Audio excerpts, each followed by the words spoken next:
Now we talk about the formula.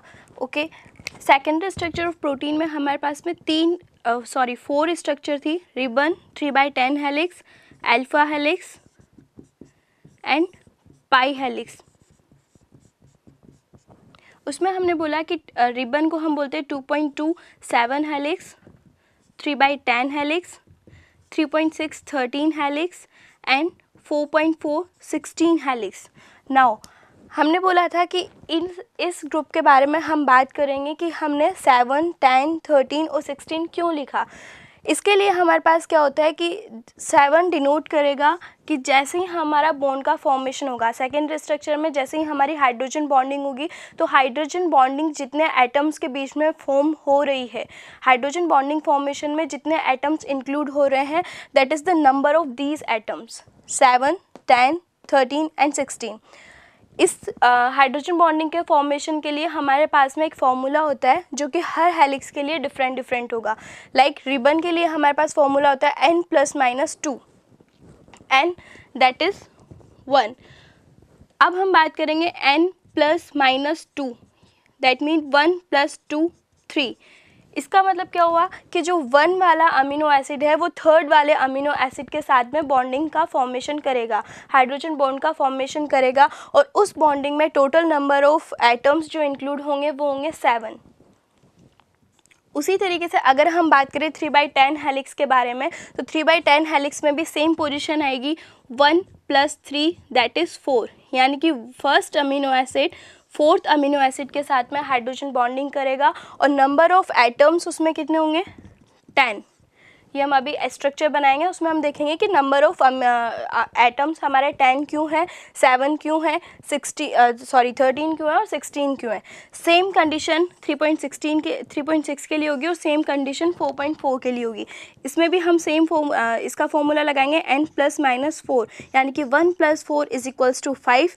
First amino acid 5th amino acid के साथ में hydrogen bonding का formation करेगा और उसमें हमारे जो एटम्स इंक्लूड होंगे वो होंगे 13.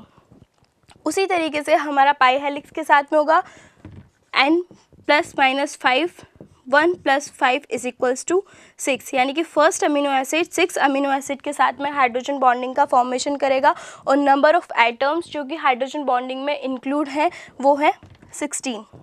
अब हम इसके स्ट्रक्चर बनाते हैं और उसमें देखते हैं कि हमारे ये पूरी जो हमने बात की है कि नंबर ऑफ आइटम 7 होंगे, 10 होंगे, 13 होंगे, 16 होंगे, वो किस बेसिस पे होंगे.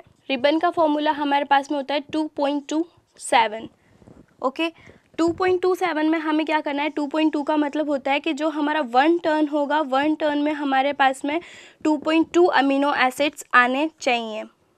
यानी कि 2 अमीनो एसिड कंप्लीट फॉर्म में और 0.2 अमीनो एसिड इनकम्प्लीट फॉर्म में. NCC और थर्ड अमीनो एसिड का only 0.2 part, that mean NCC. Clear है. उसके बाद में हमारा जो नेक्स्ट टर्न स्टार्ट होगा वो यहाँ से स्टार्ट होगा NCC, NCC and NCC. Next turn में भी हमने सेम थिंग करी है. यहाँ पे हमने 1 amino acid, second amino acid और इसका 0.2 पार्ट. नेक्स्ट टर्न में हमने कितना लिया, 1 amino acid and second amino acid. Third amino acid हमारा इधर चल गया और 0.2 पार्ट हमारा यहाँ पे इंक्लूड हो गया. अप्रोक्स वैल्यूज़ हम लेके चलेंगे. अब उसके बाद में हम इसकी कंप्लीट स्ट्रक्चर बनाते हैं.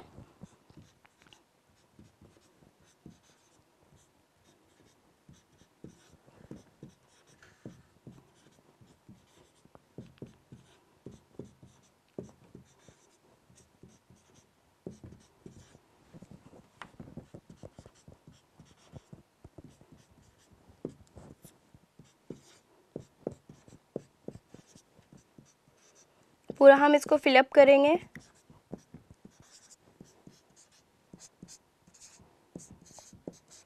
ओके, हमने 2 टर्न लिए, 2 टर्न में हमने स्ट्रक्चर बनाई। अब हमें देखना है कि हमारा हाइड्रोजन बॉन्ड का फॉर्मेशन कैसे होगा।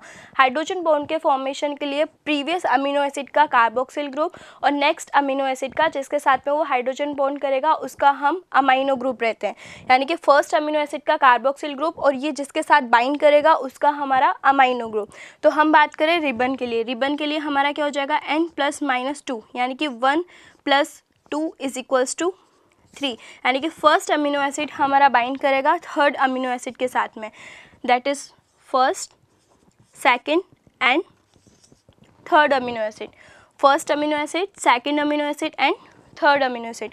फर्स्ट अमीनो एसिड का लेंगे हम कार्बोक्सिल ग्रुप और थर्ड अमीनो एसिड का लेंगे हम अमाइन ग्रुप। इनके बीच में हमारा बॉन्डिंग का फॉर्मेशन होगा। बॉन्डिंग का फॉर्मेशन करने के लिए हम लोग क्या करेंगे, इनके बीच में हम बॉन्ड बनाएंगे, यानी कि कार्बोक्सिल ग्रुप के बीच में और इसका नाइट्रोजन ग्रुप के बीच में,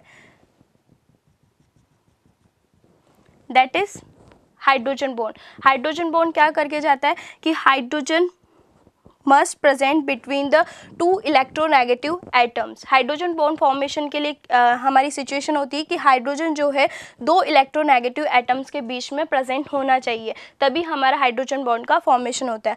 अब यहाँ पे हमारा क्या हो गया, हाइड्रोजन बॉन्डिंग कंप्लीट हो गया। हाइड्रोजन बॉन्ड की पर्टिकुलर लेंथ कितनी होती है 2.7 एंगस्ट्रोम, यानी कि इसको थोड़ा पास आना पड़ेगा ताकि 2.27 एंगस्ट्रोम का ही बॉन्ड लेंथ हो। अदरवाइज आप 2.7 से 3 एंगस्ट्रोम के बीच इसके लेंथ रख सकते हो। अगर आप 3 एंगस्ट्रोम से ज़्यादा हाइड्रोजन बॉन्ड की लेंथ रखते हो तो हाइड्रोजन बॉन्ड ब्रेक हो जाएगा। दैट मीन प्रोटीन की फोल्डिंग हो रही है, प्रोटीन सेकेंडरी स्ट्रक्चर में आ रहा है क्योंकि उसको फोल्ड करना पड़ेगा। हाइड्रोजन बॉन्ड बनाने के लिए उनकी जो लेंथ है उसको आपको कम करना पड़ेगा। अब हमें देखना है कि इसके अंदर हमारा 7 एटम्स इंक्लूड हो रहे हैं या नहीं हो रहा है।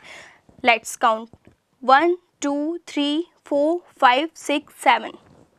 क्लियर है, 1 2 3 4 5 6 एंड 7, यानी कि total 7 atoms are present between the hydrogen bond formation. 7 atoms are present for hydrogen bond formation.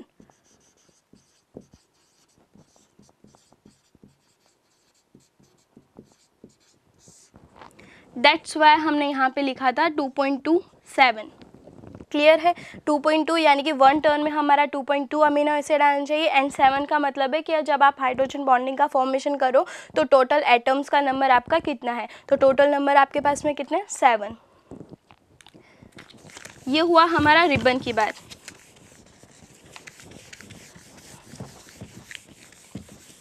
उसी तरीके से हम सेम सबके स्ट्रक्चर बनाएंगे। 3/10 हेलिक्स के लिए हम 3 अमीनो एसिड इन 1 टर्न बनाएंगे। उसके बाद सेम फॉर्मूला लगाएंगे N+3 = 4, यानी कि 1 + 3 = 4, यानी कि first amino acid fourth amino acid के साथ में पार्टिसिपेट करेगा और पार्टिसिपेट करने के बाद में जो हमारा टोटल नंबर ऑफ एटम्स होंगे जो कि हाइड्रोजन बॉन्डिंग में इंक्लूड होंगे वो हमारे पास में 10 होंगे। एक बार इसका भी हम बना के देख लेते हैं। 3/10 का हम लोग कैसे बनाएंगे, NCC NCC NCC, 1 turn complete. Next turn में वापस से हम 3 अमीनो एसिड लेंगे, NCC NCC NCC। क्लियर है, अब इसमें हम लोग क्या करेंगे, सेम हाइड्रोजन बॉन्ड लगाएंगे।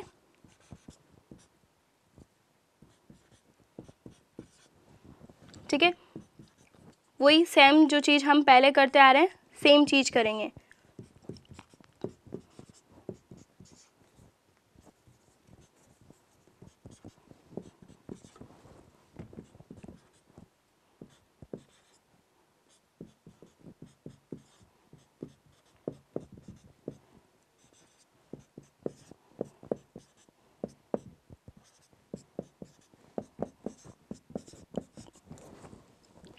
क्लियर है, अब हमने बात करी 3/10 हेलिक्स की। 3/10 हेलिक्स के लिए हमारे पास क्या होगा कि 1 टर्न में हमारे पास में 3 अमीनो एसिड्स आने चाहिए और उसके बाद में नंबर ऑफ एटम्स हमारे पास में 10 होने चाहिए। ठीक है, अब इसके लिए हम लोग क्या करेंगे, बॉन्ड बनाएंगे तो फर्स्ट अमीनो एसिड का कौन सा ग्रुप लेंगे, कार्बोक्सिल ग्रुप। अगर हम इसका फॉर्मूला देखते हैं तो इसका फॉर्मूला क्या है, N+3 यानी कि 4, 1 + 3 = 4, यानी कि first amino acid fourth amino acid के साथ में कंबाइंड फॉर्म में जाएगा। तो फर्स्ट अमीनो एसिड का carboxyl group and third amino acid का अमाइन ग्रुप। तो first amino acid, second amino acid, third amino acid and fourth amino acid. Clear है। First amino acid carboxyl group and fourth amino acid amine group, fourth amino acid amine group NCC, NCC, NCC and NCC। Clear है। अब यहाँ पे हमारा bond का formation होगा तो हम इसका बैंडिंग पैटर्न कैसे शो करेंगे, दैट्स इट। ओके अब हमें इंक्लूड करना है कि हमारे 10 एटम्स कंप्लीटली आ रहे हैं या नहीं आ रहे हैं। ठीक है, तो 1 2 3 4 5 6 7 8 9 10। क्लियर है। 10 एटम्स आपके इंक्लूड हो रहे हैं। इसी तरीके से हम सबके साथ बनाएंगे, 3.6 के साथ बनाएंगे, 4.4 के साथ बनाएंगे। 3.6 के साथ हमारा फॉर्मूला होता है 13 एंड 4.4 के साथ में हमारा फॉर्मूला होता है 16। ये तो बात की हमने सेकेंडरी स्ट्रक्चर ऑफ प्रोटीन।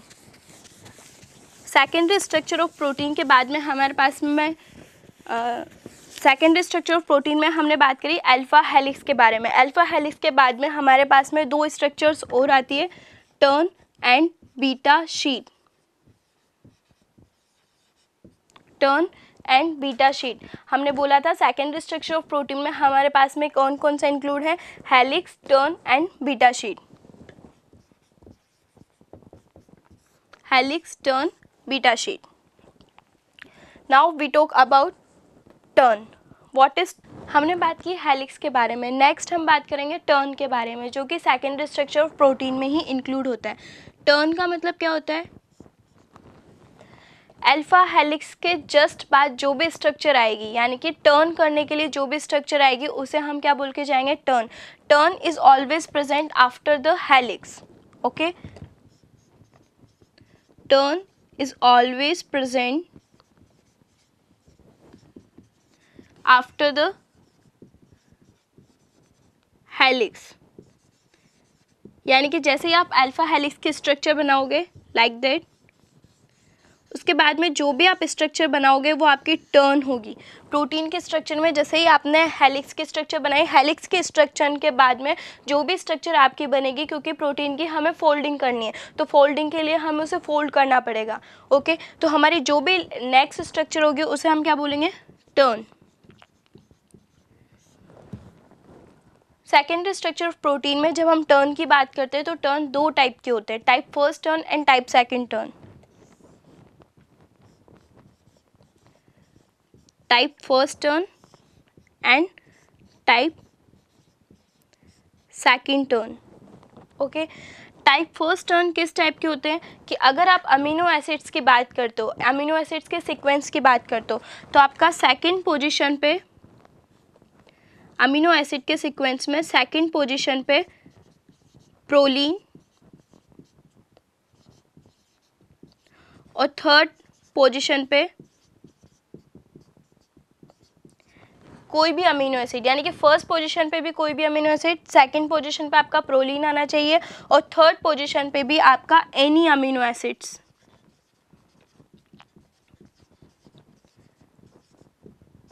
सिर्फ हमारे पास में कंडीशन ये कि आपका सेकंड पोजीशन पे प्रोलीन अमीनो एसिड आना चाहिए। और अगर आप टाइप सेकंड टर्न की बात करते हैं तो टाइप सेकंड टर्न में क्या होगा, first position any amino acid, second position proline and at third position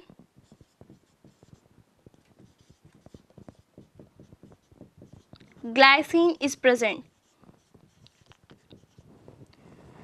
first position पे आपका कौन सा अमीनो एसिड आना चाहिए, कोई सा भी अमीनो एसिड आ सकता है, इसके लिए कोई कंपलसरी नहीं है कि ये ही आना चाहिए। सेकंड पोजीशन पे आपका प्रोलीन आना चाहिए और थर्ड पोजीशन पे आपका ग्लाइसिन आना चाहिए। जैसे आपका टर्न का फॉर्मेशन हो रहा है तो टर्न के फॉर्मेशन के लिए कंडीशंस है कि आपका टाइप फर्स्ट टर्न होगा या टाइप सेकंड टर्न होगा। टाइप फर्स्ट टर्न में आपको क्या करना पड़ेगा, टाइप फर्स्ट टर्न में आपको सेकंड पोजीशन पे प्रोलीन लेना होगा, first position and third position and any other positions जो कि फोर्थ पोजीशन फिफ्थ पोजीशन उन पे कोई सा भी अमीनो एसिड आ सकता है। और टाइप सेकंड टर्न के लिए क्या होगा कि फर्स्ट पोजीशन पे आपका फर्स्ट पोजीशन पे आपका कोई भी अमीनो एसिड आ सकता है, सेकंड पोजीशन पे आपका प्रोलीन आना चाहिए और थर्ड पोजीशन पे आपका ग्लाइसिन आना चाहिए। Type first and type second turn के बीच के डिफरेंस है। नेक्स्ट डिफरेंस इन दोनों में क्या होता है कि जब आप इसके स्ट्रक्चर बना रहे होते हो तो स्ट्रक्चर बनाने के टाइप में जो आपका सेकंड पोजीशन होता है, टर्न में जो सेकंड पोजीशन पे जो भी अमीनो एसिड होगा, amino acid in second position, अगर आप टाइप फर्स्ट टर्न की बात करो तो टाइप फर्स्ट टाइप के टर्न में आपका सेकंड पोजीशन पे जो अमीनो एसिड है उसका सीक्वेंस सपोज ये है, कोई सा भी अमीनो एसिड है, बट शर्त क्या है कि जब आप टाइप सेकंड टाइप का टर्न बना रहे हो तो उसका जो सेकंड अमीनो एसिड है, सेकंड अमीनो एसिड का जो कार्बोक्सिल ग्रुप है, कार्बोक्सिल ग्रुप का जो O है वो बाहर की साइड में प्रेजेंट होना चाहिए। जैसे आप टर्न बना रहे हो, लाइक ये आपका टर्न है, आपने 3 अमीनो एसिड लिए NCC, NCC, इसको आप ऐसे कर सकते हो NCC, NCC एंड NCC, ठीक है।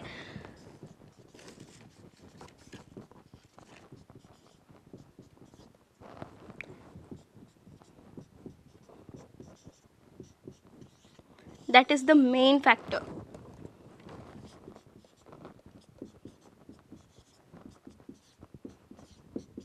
यानी कि आपका कार्बोक्सिल ग्रुप है, कार्बोक्सिल ग्रुप का जो O है वो चेन के बाहर की साइड में होना चाहिए। ये इसकी सेकंड कंडीशन होती है टाइप फर्स्ट टाइप के टर्न की। और अगर आप टाइप सेकंड टाइप के टर्न की बात करोगे तो उसमें जो कार्बोक्सिल ग्रुप का जो ऑक्सीजन है वो अंदर की साइड में होना चाहिए, टर्न के अंदर की साइड में। आगे ये तो हमने बात करी टाइप सेकंड के लिए, सॉरी टाइप फर्स्ट के लिए। और इसी में अगर हम डिफरेंस देखें टाइप सेकंड के लिए तो टाइप सेकंड के लिए हमारा क्या हो जाएगा,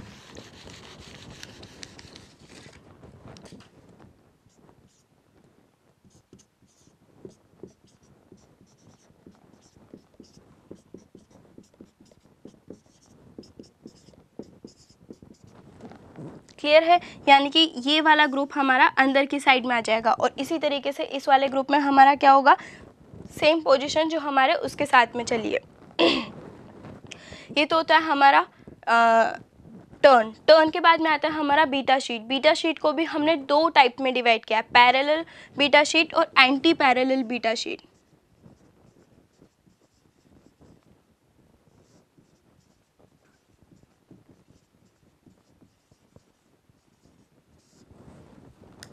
helix, turn and beta sheet. Beta sheet को हमने 2 टाइप में डिवाइड किया है, पैरेलल बीटा शीट और anti parallel beta sheet. Next हम बात करते हैं बीटा शीट। बीटा शीट क्या होती है, in beta sheet formation first amino acid जो है किसी भी अमीनो एसिड के साथ में हाइड्रोजन बॉन्डिंग का फॉर्मेशन कर सकता है। शर्त बस यही है कि फर्स्ट अमीनो एसिड का हम कार्बोक्सिल ग्रुप लेंगे और जो नेक्स्ट अमीनो एसिड है जिसके साथ में वो हाइड्रोजन बॉन्डिंग कर रहा है उसका हम अमाइन ग्रुप लेंगे। जैसे कि हम हेलिक्स वगैरह में क्या करते थे, तो हेलिक्स में हमारे पास में पैटर्न फिक्स होता था, उसका एक पर्टिकुलर फॉर्मूला होता था कि जो फर्स्ट अमीनो एसिड है वो आपका थर्ड अमीनो एसिड के साथ में बाइंड करेगा, फर्स्ट अमीनो एसिड है वो आपका फोर्थ अमीनो एसिड के साथ में बाइंड करेगा। बट अगर हम बीटा शीट की बात करें तो बीटा शीट में जब हम हाइड्रोजन बॉन्डिंग का फॉर्मेशन करते हैं तो उस टाइम पे हमारा कोई पैटर्न फिक्स नहीं होता है कि फर्स्ट अमीनो एसिड थर्ड के साथ बाइंड करेगा या फर्स्ट अमीनो एसिड हमारा फोर्थ अमीनो एसिड के साथ में बाइंड करेगा। बाइंडिंग होगी, हाइड्रोजन बॉन्ड का फॉर्मेशन होगा, बट पैटर्न फिक्स नहीं है। ओके, सो हाइड्रोजन बॉन्डिंग का फॉर्मेशन होगा, hydrogen bond is formed between carboxyl group of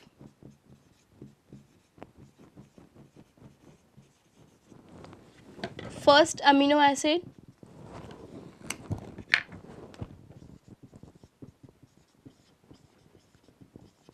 and amine group of next amino acid, या हम बोल सकते हैं another amino acid, but pattern is not fixed.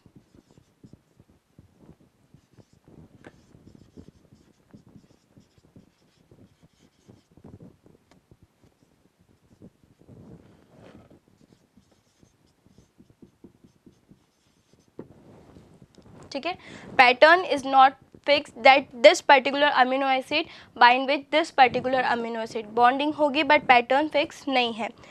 Next हम बात करते हैं कि बीटा शीट को हमने दो टाइप में डिवाइड किया है, parallel beta sheet and anti parallel beta sheet. Parallel beta sheet में क्या होता है कि जैसे हमारा बीटा शीट का फॉर्मेशन होगा तो बीटा शीट हमारी किस टाइप से होगी, लाइक दैट, यानी कि पहले ये इस कंडीशन में चल रही है, उसके बाद ये एंटी कंडीशन में चल रही है और उसके बाद में ये वापस से इसी कंडीशन में आ रही है. यानी कि जो हमारा बीटा शीट बन रही है, शीट का जो फॉर्मेशन हो रहा है उसकी डायरेक्शन कैसी है, पैरेलल है, दोनों एक दूसरे के पैरेलल जा रही है. और उसी तरीके से अगर हम एंटी पैरेलल बीटा शीट की बात करें तो एंटी पैरेलल बीटा शीट में हमारा क्या होगा, दिस डायरेक्शन,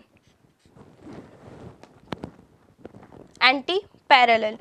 अब हमारा क्या होता है कि पैरेलल बीटा शीट और एंटी पैरेलल बीटा शीट, जो हम प्रोटीन की शीट वाली स्ट्रक्चर बना रहे हैं तो उसमें जैसे प्रोटीन का जो पैटर्न होगा, पैटर्न कैसा होगा, अगर हम पैरेलल की बात करें तो उनका जो पैटर्न होगा हाइड्रोजन बॉन्डिंग फॉर्मेशन वाला जो पैटर्न है, जो हम अमीनो एसिड की बात करें कि हाँ इनके बीच में हमारी हाइड्रोजन बॉन्डिंग होगी, उनका पैटर्न कैसा होगा, इनमें पैरेलल अमीनो एसिड्स का होगा और इनमें एंटी पैरेलल अमीनो एसिड्स का होगा.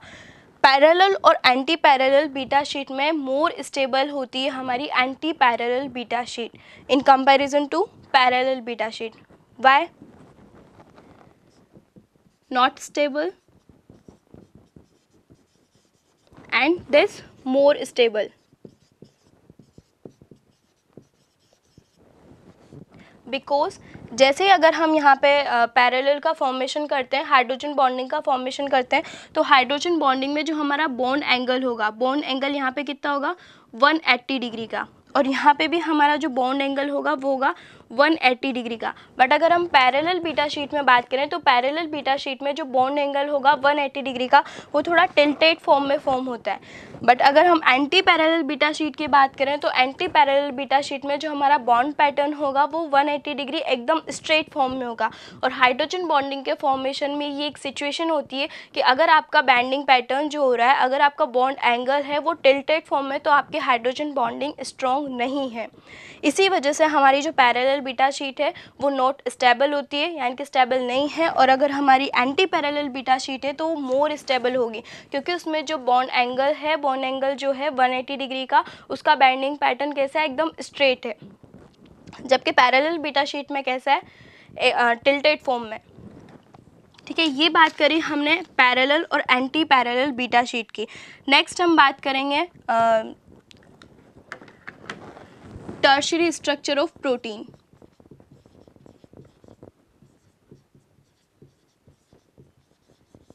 Tertiary structure of protein. Tertiary structure of protein में क्या होगा कि जैसे हमने सेकेंडरी स्ट्रक्चर में बात करी थी, सेकेंडरी स्ट्रक्चर में जो हमने हाइड्रोजन बॉन्डिंग करी थी वो अमीनो एसिड्स के बीच करी थी, राइट. अमीनो एसिड में हमने क्या किया था कि फर्स्ट अमीनो एसिड का कार्बोक्सिल ग्रुप लिया था और नेक्स्ट अमीनो एसिड का हमने अमाइन ग्रुप लिया था और उनके बीच में हमने हाइड्रोजन बॉन्डिंग की थी. जो हमारा आर ग्रुप था वो बिल्कुल एक्सपोज्ड कंडीशन में था, जो हमने चेन में बनाया था, लाइक हमने एनसीसी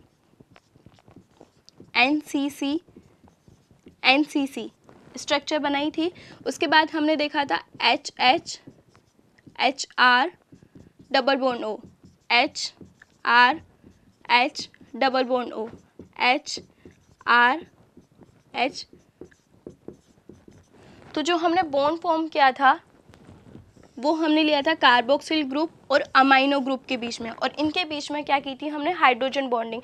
लेकिन हमारा जो आर ग्रुप था वो एकदम ब्लैंक था, इसका कोई रोल नहीं था। लेकिन अगर हम टर्शियरी स्ट्रक्चर ऑफ प्रोटीन की बात करें तो टर्शियरी स्ट्रक्चर में जो हमारे हाइड्रोजन बॉन्डिंग का पैटर्न होगा, हाइड्रोजन बॉन्डिंग किसके बीच बनेगी, आर ग्रुप के बीच में। यानी कि जो भी पर्टिकुलर अमीनो एसिड है उसका जो भी ग्रुप है हमारा, लाइक अगर हम सैरीन की बात करें तो सैरीन में आर ग्रुप कौन सा होता है, OH ग्रुप होता है, ठीक है। तो उसी तरीके से हम लोग क्या करेंगे, जितने भी हमारे आर ग्रुप वाले होंगे, आर ग्रुप के बीच में हम हाइड्रोजन बॉन्डिंग का फॉर्मेशन करेंगे। और जैसे वो हाइड्रोजन बॉन्डिंग करेंगे या फिर वो किसी भी टाइप की बॉन्डिंग कर सकते हैं, हाइड्रोफोबिक भी कर सकते हैं, ठीक है, वॉन्डर वॉल बॉन्डिंग भी कर सकते हैं, किसी भी टाइप का वो इंटरेक्शन कर सकते हैं, हाइड्रोजन बॉन्डिंग, हाइड्रोफोबिक बॉन्डिंग, जितनी भी हमारी नॉन कोवेलेंट बॉन्डिंग से वो कर सकते हैं। क्योंकि कोवेलेंट बॉन्डिंग तो हमारी पेप्टाइड बॉन्डिंग है जो पहले ही हमारे अमीनो एसिड्स के बीच में हो चुकी है, तो किसी भी टाइप की बॉन्डिंग कर सकते हैं। बट कंडीशन क्या है कि आर ग्रुप के बीच में बॉन्डिंग होनी चाहिए, और उसी अगर आर ग्रुप के बीच में बॉन्डिंग हुई है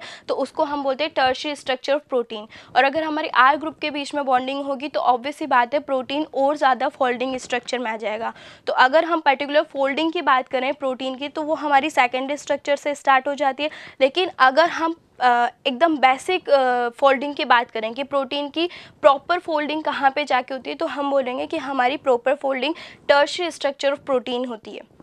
क्यों? क्योंकि टर्शियरी स्ट्रक्चर में हमारे आर ग्रुप इन्वॉल्व होता है, और आर ग्रुप जितने भी आर ग्रुप हैं उनके बीच में हमारी हाइड्रोजन बॉन्डिंग, हाइड्रोफोबिक बॉन्डिंग, हर टाइप की बॉन्डिंग प्रेजेंट होती है, ठीक है। इसी को हम बोलते हैं हाइड्रोजन बॉन्डिंग।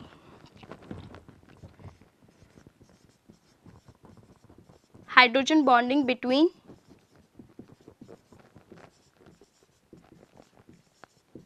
आर ग्रुप्स, या हम बोल सकते हैं कि हाइड्रोफोबिक बॉन्डिंग भी हो सकती है, वॉन्डर वॉल भी हो सकती है। यानी जितने भी हमारे वीक इंटरेक्शंस है वो सब हमारे इंक्लूड हो सकते हैं, वो चीज़ आ जाएगी हमारी टर्शियरी स्ट्रक्चर ऑफ प्रोटीन में। लाइक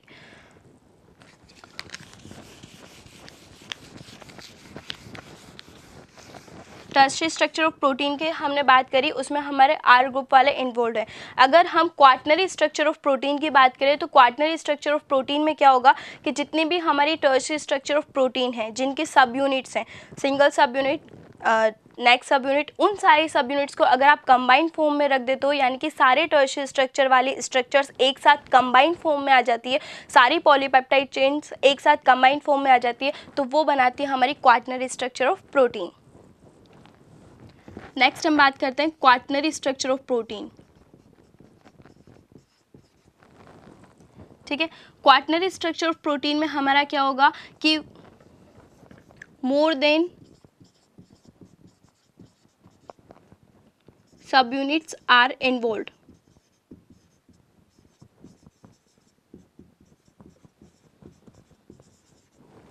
अगर टर्शियरी स्ट्रक्चर की हम बात करते हैं तो टर्शियरी स्ट्रक्चर में हमारे पास में सिंगल पॉलीपेप्टाइड है, सिंगल सब यूनिट है, ओके। टर्शियरी स्ट्रक्चर में सिंगल सब यूनिट। लेकिन अगर क्वाटनरी स्ट्रक्चर की हम बात करते हैं तो क्वाटनरी स्ट्रक्चर में आती है हमारी मोर देन सब यूनिट्स आर इन्वॉल्व्ड। लाइक इसमें हम एग्जांपल लिख सकते हैं डीएनए पॉलीमरेज फर्स्ट का, और इसमें हम एग्जांपल ले सकते हैं डीएनए पॉलीमरेज थर्ड का। उसी तरीके से हम एग्जांपल ले सकते हैं मायोग्लोबिन का और हीमोग्लोबिन का। मायोग्लोबिन में हमें सबको पता है कि मायोग्लोबिन में हमारे पास में सिंगल सब यूनिट होती है, सिंगल सब unit that mean tertiary structure. और अगर हीमोग्लोबिन की बात करें तो हीमोग्लोबिन में हमारी मोर देन 1 सब यूनिट्स होती है, तो वो किस में आ जाएगा हमारा क्वाटनरी स्ट्रक्चर।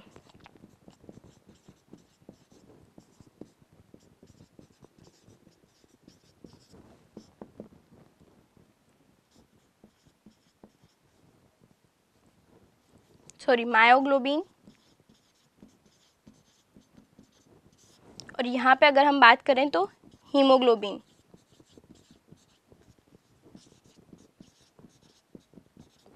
यानी कि इसकी स्ट्रक्चर हम कैसे बना सकते हैं, टर्शियरी स्ट्रक्चर में हम बोल सकते हैं कि tertiary structure like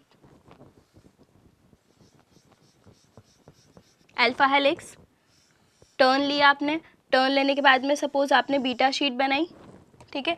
beta sheet बनाने के बाद में इसकी डायरेक्शन ये है और इसकी डायरेक्शन ये है, यानी कि इसकी डायरेक्शन कैसे हो रही है, एंटी पैरेलल, यानी कि बीटा शीट हमारी कैसे होगी, मोर स्टेबल फॉर्म में होगी। उसके बाद में वापस से आपने हेलिक्स वाली स्ट्रक्चर बनाई, हेलिक्स वाली ये बन गई सपोज आपकी सिंगल सब यूनिट, ओके।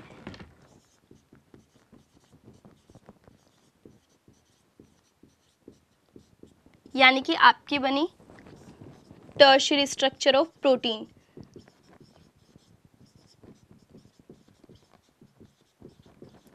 और अगर इसी स्ट्रक्चर में, इसी सब यूनिट में आप नेक्स्ट सब यूनिट ऐड कर रहे हो, like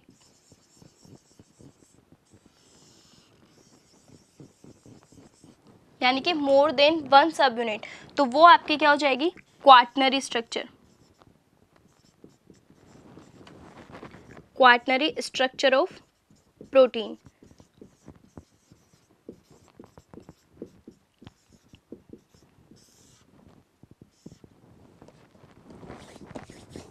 okay, so tertiary structure of protein and quaternary structure of protein. इसी तरीके से हमने पढ़ा प्रोटीन की primary structure, secondary structure, tertiary structure and quaternary structure. Primary structure में हमने देखा कि प्राइमरी स्ट्रक्चर एग्जिस्ट ही नहीं करती है, जैसे ही राइबोसोम से हमारा प्रोटीन बाहर आता है वो सेकेंडरी स्ट्रक्चर में इन्वॉल्व हो जाता है, क्योंकि उसकी फोल्डिंग वहीं से स्टार्ट हो जाती है, हाइड्रोजन बॉन्डिंग का फॉर्मेशन स्टार्ट हो जाता है।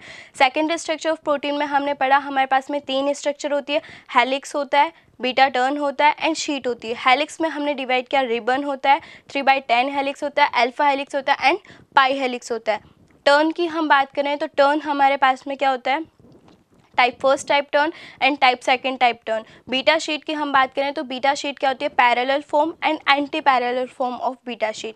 उसी तरीके से नेक्स्ट हमने बात करी tertiary structure of protein. Tertiary structure of protein यानी कि only single subunits are present and hydrogen bond is formed between the R group of amino acids, okay. अगर हम क्वाटनरी स्ट्रक्चर की बात करें तो quaternary structure that mean more than one subunit. अगर tertiary structure की एक सब यूनिट दूसरी टर्शियरी स्ट्रक्चर की दूसरी सब यूनिट के साथ में कंबाइंड फॉर्म में आती है, उनके बीच में इंटरेक्शन होता है, तो उसको हम बोलते हैं क्वाटनरी स्ट्रक्चर। क्वाटनरी स्ट्रक्चर में जैसे कि हम एग्जांपल ले सकते हैं डीएनए पॉलीमरेज थर्ड का और हीमोग्लोबिन का। Thank you. Please like, comment, share and subscribe.